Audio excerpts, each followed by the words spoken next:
earlier, and he was talking about the 12,400 job losses that we are experiencing here in Newfoundland and Labrador. And, I just want to say that this is not something that should really come as any great surprise to anybody. Certainly doesn't come as a great surprise to me. I'm a little surprised by the fact that in terms of the magnitude, and I am surprised that it's happened already, but I'm not surprised that it's happening. And the reason for that is I'm holding in my hand as we speak a book came as part of the budget package. It's entitled The Economy 2014, Shared Prosperity, Fair Society, Balanced Outlook. So the figures that I'm going to quote here, I guess, are coming directly out of government's own budget. So this is not Paul Lane saying this. This is not, opposition spin. This is directly out of government's own budget documentation. For the 2014 year. For the 2014 year, and it's showing, and on page 16 of this document, it's entitled Economic Indicators. And as we go down through all the economic indicators, we're looking at GDP, household income, disposable income, retail sales, capital investments, housing starts, employment, labor force, and unemployment rates. And as we go down through these indicators, every single indicator, and this is going from 2013 to projecting out to 2017. And as we go through, every single indicator here, including employment, every indicator is going down. The only ones that have gone up and are going up is the Consumer Price Index and unemployment. Well, that's what Minister O'Brien was referring to, I'm guessing, when he did say that government was aware of it. Of course, we did pass comment. That's exactly what Danny Williams argued was the opposite, and he used a colorful phrase, which I will not repeat, but you know what I'm talking about. Yep, kind of smells like cow pastures. So, there was an indication that things will go down. Yep. And therefore, I don't think anyone thought 12,000 jobs. It's interesting. I want to hear from you, Paul, on your analysis here. Mr. O'Brien says that it's mostly in skilled trades. Do you think, if you think about 12,000 jobs being in and around skilled trades, it cannot be that many for a population of 500,000. No. It can't solely be skilled trades. I think we're looking at a lot of minimum wage jobs and middle wage jobs as well. It's not just those who are making $60 to $80 an hour in construction and electricity. We're looking at middle management jobs too, because when economies are booming over there, sometimes they require management positions as well. I don't know if these numbers are accurate though, Paul, and I want to pick your brain on this. When you look at the fact that we have temporary migrant workers right here in the province of Newfoundland and Labrador, we have people who go over to work in Alberta or Ontario or even offshore, but I don't know if offshore is an accurate example. So they're paying income tax over there in those provinces, but they still pay property tax and they reside in the province of Newfoundland and Labrador because they come back here. They keep their MCP card and they keep their family here.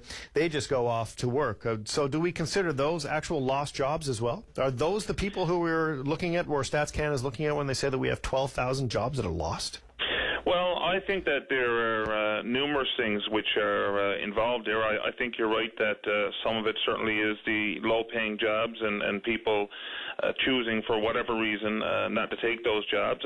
I think that you are seeing some skilled trades are being lost, certainly because as a lot of these mega projects and so on get announced, it all sounds wonderful, and it is at the time, but they're generally short-term and really where we need to be at is in a place where we're creating long-term employment. But a lot of these other jobs are short-term, and certainly we're still, while we may be feeling the boom here on the Avalon Peninsula, and there's no doubt there's other areas as well, like in the Long Harbour, Clarenville area, and there's pockets around the island.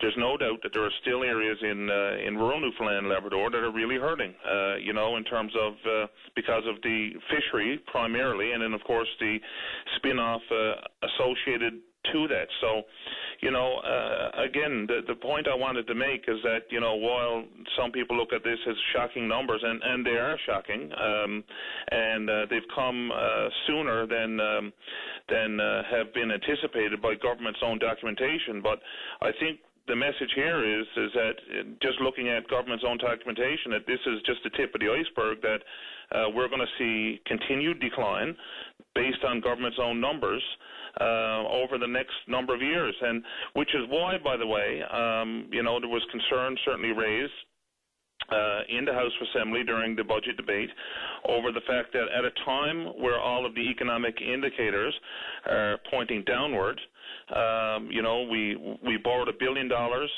where $500 million, which is $500 million deficit this year, is projected, I think, for another, I believe it's between $200 and $300 million deficit again next year.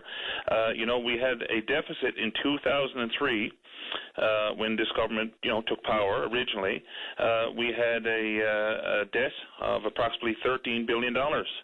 And, since 2003, we're back up to $13 billion, despite the fact that we've had $19 billion in oil royalties.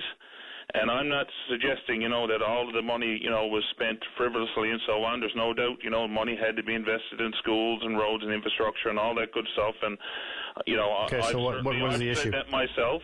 I've certainly said that myself, and I support those things.